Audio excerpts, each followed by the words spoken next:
Hello friends, ഇന്ന് സർവീസിന് കിട്ടിയിരിക്കുന്ന ഐഫോൺ 7 പ്ലസ് ആണ്. ഇതിൻ്റെ കംപ്ലയിൻറ്റ് വരുന്നത് കോൾ ചെയ്യുമ്പോൾ സ്പീക്കറിൽ ഇടാൻ പറ്റത്തില്ല, സ്പീക്കർ ഗ്രേഡ് ഔട്ടാണ്. അതുപോലെ തന്നെ വോയിസ് മെമ്മോ ഓപ്പൺ ചെയ്യുമ്പോൾ റെക്കോർഡിങ് വർക്ക് ചെയ്യുന്നില്ല, അതായത് വോയിസ് റെക്കോർഡ് വർക്ക് ചെയ്യുന്നില്ല. അപ്പോൾ ഈ ഒരു കംപ്ലയിൻറ്റ് വരുന്നത് ഓഡിയോയുടെ കംപ്ലയിൻ്റ് ആണ്. പലരും ഇതിനെ സോഫ്റ്റ്വെയർ ഇഷ്യൂ ആണെന്ന് തെറ്റിദ്ധരിക്കാറുണ്ട്. ഇതൊരു ഹാർഡ്വെയർ ഇഷ്യൂ ആണ്. അപ്പോൾ ഇങ്ങനെ ഒരു കംപ്ലയിൻറ്റ് വന്നു കഴിഞ്ഞാൽ സർവീസ് സെൻ്ററിൽ കാണിച്ച് റിപ്പയർ ചെയ്യുക തന്നെ വേണം. നമുക്കപ്പോൾ ഇതിൻ്റെ ഫുൾ പ്രോസസ്സ് എന്താണെന്ന് നോക്കാം. നമുക്ക് ഡിസ്പ്ലേ ഫസ്റ്റ് ഓപ്പൺ ചെയ്തെടുക്കണം. അതിനായിട്ട് ബോട്ടം സ്ക്രൂ റിമൂവ് ചെയ്തതിന് ശേഷം ഡിസ്പ്ലേ പ്രോപ്പറായിട്ട് ഓപ്പൺ ചെയ്തെടുക്കാം. 6S+ കഴിഞ്ഞാൽ പിന്നെ റൈറ്റ് സൈഡിലേക്കാണ് ഓപ്പണിംഗ് വരുന്നത്. പലരും ഇത് തെറ്റിദ്ധരിച്ച് നേരെ മുകളിലായിട്ട് പൊക്കിയിട്ട് സ്ട്രിപ്പ് ഡാമേജ് വരുത്താറുണ്ട്. അതുപോലെ തന്നെ 11 സീരീസ് കഴിഞ്ഞാൽ പിന്നെ ലെഫ്റ്റ് സൈഡിലേക്കുമാണ് ഓപ്പണിംഗ് വരുന്നത്. നമ്മളപ്പോൾ ഡിസ്പ്ലേ ഓപ്പൺ ചെയ്തിട്ടുണ്ട്. ഡിസ്പ്ലേയുടെ സ്ക്രൂ പ്രോപ്പറായിട്ട് റിമൂവ് ചെയ്ത് വെച്ചിട്ടുണ്ട്. സ്ക്രൂവും ഷീൽഡും വരുന്നുണ്ട്. അതുപോലെ തന്നെ ഫ്രണ്ട് ക്യാമറയ്ക്കും സ്ക്രൂവും ഷീൽഡും വരുന്നുണ്ട്. അപ്പം ഇത് തേർഡ് പാർട്ടി സർവീസ് ആയതുകൊണ്ട് തന്നെ ഇതിൽ 2-3 സ്ക്രൂ മിസ്സിംഗ് ഉണ്ട്. നമ്മളപ്പോൾ അതിൽ ഉണ്ടായിരുന്ന സ്ക്രൂ എല്ലാം പ്രോപ്പറായിട്ട് വെച്ചതിന് ശേഷം ബോർഡ് റിമൂവ് ചെയ്യാനായിട്ട് ബോർഡിൽ പവർ ബട്ടൺ സ്ട്രിപ്പിനും ക്യാമറയ്ക്കും അതുപോലെ തന്നെ ആൻറ്റിനയ്ക്കും ഒക്കെ സ്ക്രൂവും ഷീൽഡും ഒക്കെ വരുന്നുണ്ട്. നമ്മളതെല്ലാം പ്രോപ്പറായിട്ട് റിമൂവ് ചെയ്ത് കറക്റ്റ് പൊസിഷനിൽ വെക്കുന്നു. കാരണം തിരിച്ചിടുമ്പം സ്ക്രൂ മിസ്മാച്ച് വന്നു കഴിഞ്ഞാൽ, അതായത് സ്ക്രൂവിൻ്റെ പൊസിഷൻ മാറിക്കഴിഞ്ഞാൽ ചില സ്ക്രൂവിന് ലെങ്ത്ത് കൂടിയതും ലെങ്ത്ത് കുറഞ്ഞതും ഒക്കെ വരുന്നുണ്ട്. അതുപോലെ തന്നെ സ്ക്രൂ ഹോൾ ഡാമേജ് എന്ന് പറഞ്ഞൊരു ഇഷ്യൂ വരാൻ ചാൻസ് ഉണ്ട്. അപ്പം സ്ക്രൂസ് പ്രോപ്പറായിട്ട് ഓപ്പൺ ചെയ്യുന്നവർ ഇടാൻ ശ്രമിക്കണം. നമ്മളിപ്പോൾ സ്ക്രൂ എല്ലാം പ്രോപ്പറായിട്ട് റിമൂവ് ചെയ്തതിന് ശേഷം നമ്മൾ ഇതിൽ കണക്റ്റേഴ്സ് പ്ലാസ്റ്റിക് തിക്കർ ഉപയോഗിച്ച് പ്രോപ്പറായിട്ട് ഡിസ്കണക്ട് ചെയ്ത് ബോർഡിനെ ഫോണിൽ നിന്ന് റിമൂവ് ചെയ്തെടുക്കാം. അപ്പോൾ ഇതാണ് 7 ബോർഡ് വരുന്നത്. അപ്പോൾ ഇതിൽ ഓഡിയോസ് വരുന്ന ഭാഗത്തായിട്ട് പ്രൊട്ടക്ഷൻ ടേപ്പ് വരുന്നുണ്ട്. നമ്മളിപ്പോൾ പ്രൊട്ടക്ഷൻ ടേപ്പിനെ റിമൂവ് ചെയ്തതിന് ശേഷം ഓഡിയോസ് കാണാം. ഓഡിയോസ് ഇതാണ് ഓഡിയോസ് എന്ന് പറയുന്നത്. ഗ്ലാസ് IC ആണ് വരുന്നത്. നമുക്കപ്പം ഇതെങ്ങനെയാണ് സേഫായിട്ട് റിമൂവ് ചെയ്യേണ്ടതെന്ന് നോക്കാം. അതിനായിട്ട് പ്രൊട്ടക്ഷൻ ടേപ്പ്, അതായത് ഹീറ്റ് പ്രൊട്ടക്ഷൻ ടേപ്പ് ഉപയോഗിച്ച് നമുക്ക് ബോർഡിനെ ഫസ്റ്റ് സേഫ് ആക്കണം. കോപ്പർ ടേപ്പും വരുന്നുണ്ട്, നൈലോൺ ടേപ്പ് വരുന്നുണ്ട്, അതുപോലെ തന്നെ ഫോയിൽ വരുന്നുണ്ട്, അലുമിനിയം ഫോയിൽ. അപ്പോൾ ഇതെല്ലാം നമുക്ക് ഉപയോഗിച്ച് ബോർഡിനെ പ്രൊട്ടക്റ്റ് ചെയ്തെടുക്കാം. അതിനുശേഷം നമുക്ക് സേഫായിട്ട് എങ്ങനെ ഐസ് റിമൂവ് ചെയ്യാൻ നോക്കാം. ഫസ്റ്റ് നമുക്ക് ബ്ലോവർ ഉപയോഗിച്ച്, അതായത് ഹീറ്റ് ഗണ്ണ് അഥവാ ബ്ലോവർ ഉപയോഗിച്ച് ICയെ ഒന്ന് ഹീറ്റപ്പ് ആക്കിയെടുക്കണം. ഓവർ ഹീറ്റ് ആകാതിരിക്കാനാണ് നമ്മൾ നോക്കേണ്ടത്. അല്പം ഫ്ലെക്സ് കൂടെ ഇട്ട് കഴിഞ്ഞാൽ ഹീറ്റ് ആകാൻ കുറച്ചുകൂടെ ഹെൽപ്പാവും. ഒരു മീഡിയം ഹീറ്റ് ആയതിനു ശേഷം നമ്മൾ അയൺ ഉപയോഗിച്ച് സാവധാനം ICയെ ജസ്റ്റ് അപ്പാക്കുന്നു. ഓവർ പ്രഷർ കൊടുത്തു കഴിഞ്ഞാൽ നമുക്ക് പ്രിൻ്റ് ഡാമേജ് വരും. പ്രിൻ്റ് ഡാമേജ് വരാതെ വേണം നമുക്ക് IC റിമൂവ് ചെയ്തെടുക്കാനായിട്ട്. അതിനായിട്ട് സാവധാനം വേണം ഈ പ്രോസസ്സ് ചെയ്യാനായിട്ട്. അതിനുശേഷം ഒന്നുകൂടെ ഹീറ്റ് ചെയ്തതിന് ശേഷം നമ്മൾ അയൺ ഉപയോഗിച്ച് സിമ്പിളായിട്ട് IC പൊക്കിയെടുക്കുന്നു. വളരെ സ്മൂത്തായിട്ട് IC നമുക്ക് റിമൂവ് ചെയ്ത് കിട്ടും. പ്രിൻ്റൊന്നും ഡാമേജ് വരത്തില്ല. ഇനി നമുക്ക് IC എടുത്ത ഭാഗം നല്ല രീതിക്ക് ക്ലീൻ ചെയ്തെടുക്കണം. IC സർഫസ്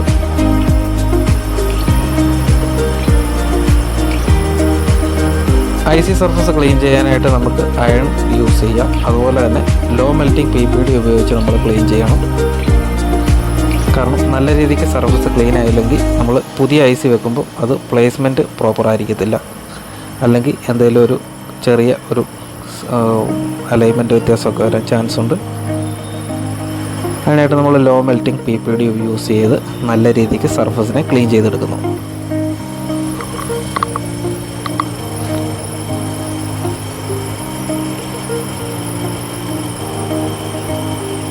അതിനുശേഷം നമുക്ക് ഡിസോൾഡറിങ് വിക്ക് വരുന്നുണ്ട്. വിക്ക് ഉപയോഗിച്ച് ബാക്കിയുള്ള ഭാഗം പ്രോപ്പറായിട്ട് ഡിസോൾഡർ ചെയ്ത്, അതായത് ക്ലീൻ ചെയ്യുന്നു. ഇങ്ങനെ ചെയ്യുന്നത് കൊണ്ട് നമുക്ക് നല്ല ഫ്ലാറ്റായിട്ട് നമുക്ക് സർഫസ് കിട്ടുന്നതായിരിക്കും.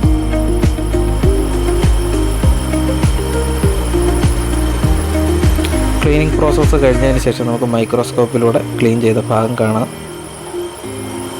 അപ്പോൾ നല്ല ക്ലീനായിട്ട് നമുക്ക് കിട്ടുന്നതായിരിക്കും. അതിനുശേഷം നമുക്ക് ഇതിൽ ഒരു 4 കണക്ഷൻ വരുന്നുണ്ട്. ആ കണക്ഷനാണ് നമുക്ക് മെയിനായിട്ടും ഇഷ്യൂസ് വരാറുള്ളത്. ടെമ്പറേച്ചർ കൂടുമ്പോൾ ചിലപ്പം അതിലെ പാഡ് ഡിസ്കണക്റ്റ് ആവുക കണക്റ്റ് ആവുകയും ചെയ്യും. അതാണ് ചില സമയത്ത് സ്പീക്കറിൽ ഇടാൻ പറ്റും, ചില സമയത്ത് സ്പീക്കറിൽ ഇടാൻ പറ്റില്ല. അങ്ങനെ ചില ഇഷ്യൂസൊക്കെ വരാറുണ്ട് ചിലർക്ക്. അതിങ്ങനത്തെ ഈ പാഡ് മിസ്സിങ് വരുന്നതുകൊണ്ടാണ്. ടെമ്പറേച്ചർ കൂടുമ്പോൾ പാഡ് മിസ്സാവും, നോർമലാകുമ്പോൾ വീണ്ടും പാഡ് ചെയ്താവും, അങ്ങനെ ഇഷ്യൂസ് വരാറുണ്ട്. നമുക്കിപ്പം 4 കണക്ഷൻ പ്രോപ്പറായിട്ട് ജമ്പർ വയർ ഉപയോഗിച്ച് കണക്ട് ചെയ്ത് കൊടുക്കാം.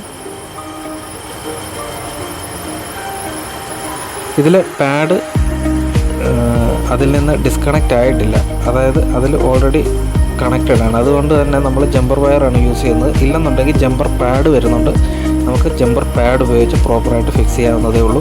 അതിനുശേഷം നമ്മൾ UV ഗമ്മും UV മാസ്ക് എന്ന് പറയും, അതും UV ലൈറ്റ് ഉപയോഗിച്ച് അതിനെ പ്രൊട്ടക്റ്റ് ചെയ്തു. അതിനുശേഷം പുതിയ IC നമുക്ക് റീബോൾ ചെയ്ത് ബോർഡിലേക്ക് ഫിക്സ് ചെയ്യണം. ഇതാണ് പുതിയ IC. ഇതിൽ ഓൾറെഡി ലെഡ് കാണും, അതായത് റീബോൾഡ് IC ആണ് വരുന്നത്. അതിൽ ടിന്ന് കൂടുതലായതുകൊണ്ട് തന്നെ നമ്മളുടെ PPD ഉപയോഗിച്ച് വീണ്ടും ഒന്നുകൂടെ റീബോൾ ചെയ്ത് വേണം ഇതിലേക്ക് ഇൻസ്റ്റാൾ ചെയ്യാനായിട്ട്. ഇപ്പോൾ റീബോളിംഗ് പ്രോസസ്സാണിപ്പോൾ ചെയ്തുകൊണ്ടിരിക്കുന്നത്. ICയെ നല്ല രീതിക്ക് ക്ലീൻ ചെയ്ത് റീബോൾ ചെയ്ത് നമുക്ക് ബോർഡിലേക്ക് ഇൻസ്റ്റാൾ ചെയ്യാം.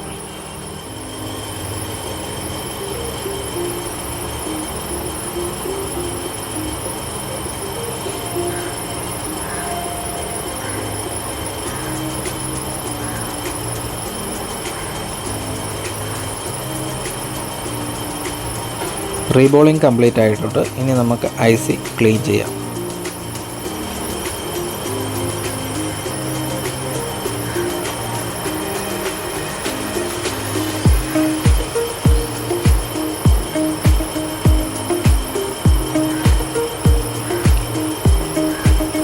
ഇനി IC നേരെ ബോർഡിലേക്ക് ഫിക്സ് ചെയ്യാം.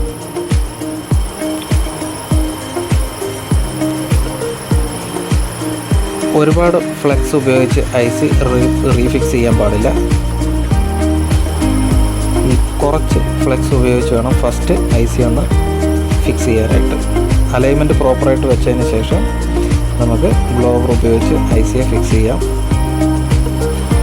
ഔട്ട് സൈഡിലേക്ക് വേണം നമ്മൾ ഹീറ്റ് മാക്സിമം ചെയ്യാനായിട്ട്, കാരണം ഇൻസൈഡിലേക്ക് അടിച്ചു കഴിഞ്ഞാൽ ബാക്കിൽ നെറ്റ്വർക്ക് സെക്ഷനൊക്കെ വരുന്നുണ്ട്. അതുകൊണ്ട് തന്നെ നമ്മൾ ഔട്ട് സൈഡിലേക്ക് അടിച്ചു കഴിഞ്ഞാൽ ICക്കും പിന്നെ ബാക്ക് ഹീറ്റ് വെളിയിലേക്ക് പൊക്കോളും. അല്പം ഒന്ന് സീറ്റ് ആകുന്ന ഒരു പൊസിഷൻ വരുമ്പോൾ ബാക്കി കുറച്ചുകൂടെ ഫ്ലെക്സ് യൂസ് ചെയ്ത് നമുക്ക് ICയെ പ്രോപ്പറായിട്ട് സീറ്റിംഗ് ആക്കാം. നമ്മൾ ഒരുപാട് ഫ്ലെക്സ് യൂസ് ചെയ്ത് കഴിഞ്ഞാൽ ഉള്ള പ്രശ്നം എന്താണെന്ന് വെച്ചാൽ, ഹീറ്റ് ചെയ്യുമ്പോൾ ഹീറ്റ് ഓവറായിട്ട് ചെല്ലുവാണെന്നുണ്ടെങ്കിൽ ഫ്ലെക്സ് തിളയ്ക്കും, അന്നേരം ICയുടെ പൊസിഷൻ മാറും. IC ഫിക്സ് ചെയ്തതിന് ശേഷം നമുക്ക് കൂളിംഗ് ഫാൻ ഉപയോഗിച്ച് ബോർഡ് തണുപ്പിക്കാം. ബോർഡ് നല്ല രീതിക്ക് കൂളായതിനു ശേഷം നമുക്ക് പ്രൊട്ടക്ഷൻ ടേപ്പ് റിമൂവ് ചെയ്ത് ഇനി ബോർഡൊന്ന് ചെക്ക് ചെയ്ത് നോക്കാം.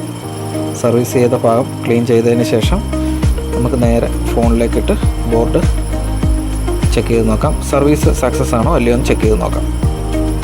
നമ്മൾ എന്തൊക്കെയാണോ റിമൂവ് ചെയ്യുന്നത് അതൊക്കെ അതാത് സ്ഥാനത്ത് തിരിച്ച് വെക്കേണ്ടതാണ്. ബോർഡ് ചെക്ക് ചെയ്ത് നോക്കണം. ഫസ്റ്റ് ഷോർട്ടൊന്നുമില്ല, പ്രോപ്പറായിട്ട് വർക്ക് ചെയ്യുമോ എന്ന് ചെക്ക് ചെയ്ത് നോക്കാം. ആൻറ്റിനയുടെ സ്ക്രൂവും ബാക്കിയുള്ള സ്ക്രൂവും ഷീൽഡും എല്ലാം പ്രോപ്പറായിട്ട് ഇട്ടതിന് ശേഷം ഡിവൈസ് നമുക്ക് ഓണാക്കി ചെക്ക് ചെയ്ത് നോക്കാം.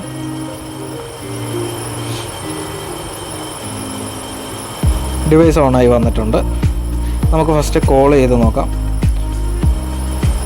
സ്പീക്കറിൽ ഇപ്പോൾ ഇടാൻ സാധിക്കുന്നുണ്ട്, അതുപോലെ തന്നെ വോയിസ് മെമോ ഇപ്പോൾ വർക്ക് ചെയ്യുന്നുണ്ട്. നമുക്ക് സിം ഇട്ട് ജസ്റ്റ് ഒന്ന് കോൾ ചെയ്ത് നോക്കണം. അതിന് ശേഷം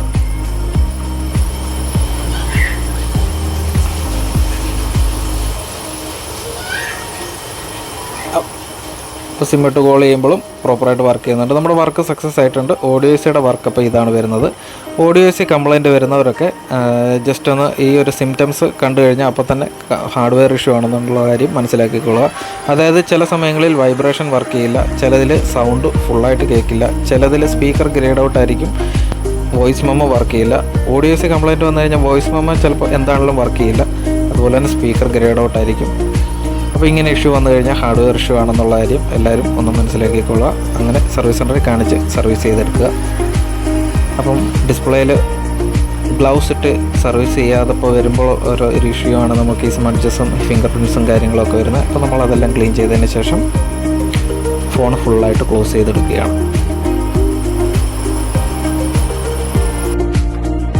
ഇപ്പോൾ ഓഡിയോസിയുടെ സർവീസ് കഴിഞ്ഞിരിക്കുകയാണ്. ഇതുപോലുള്ള നല്ല നല്ല വീഡിയോകൾക്കായിട്ട് ചാനലൊന്ന് സബ്സ്ക്രൈബ് ചെയ്ത് വെച്ചോളൂ. പുതിയൊരു വീഡിയോ ആയിട്ട് നമുക്ക് കാണാം. എല്ലാവർക്കും ഗുഡ് ബൈ.